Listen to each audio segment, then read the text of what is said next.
100 आकांक्षित तालुक्यांचा गतिमान विकास करण्यात येणार आहे। सिंधुदुर्ग व रत्नागिरी या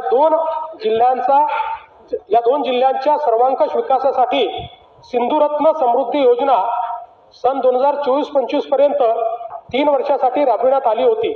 पुढील 3 वर्षाकरता सिंधुरत्न समृद्धी योजना 2.0 प्रस्तावित करण्यात येत आहे। कोकण विभागातील साकव बांधणी व दुरुस्तीसाठी विशेष कार्यक्रम हाती घेण्यात येईल। येणाऱ्या 8 मार्च रोजीच्या जागतिक महिला दिनानिमित्त राज्यातील सर्व लाडक्या बहिणींना मी शुभेच्छा देतो।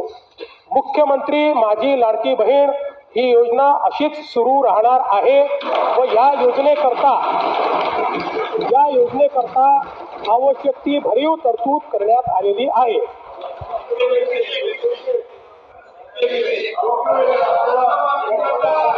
काळजी करू नका, तुमच्या मनातली एक एक गोष्ट आम्हीच पूर्ण करतोय, आम्हीच करत राहणार। फक्त कोर्टात जाऊ नका, योजनेच्या विरुद्ध कोर्टात जाऊ नका।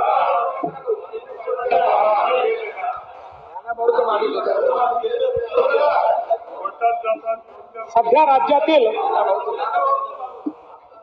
राज्यातील सर्व जिल्ह्यांमध्ये एकल महिलांचे सर्वेक्षण चालू असून ते पूर्ण झाल्यानंतर त्याचे उचित विश्लेषण करून एकल महिलांच्या कल्याणासाठी सुयोग्य धोरण आणले जाईल।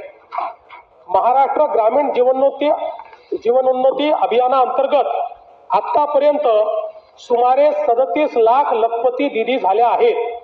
सन 2026-27 मध्ये आणखी 25 लाख बहिणींना लखपती दिदी करण्याचे उद्दिष्ट आहे। महाराष्ट्र राज्य ग्रामीण जीवनोन्नती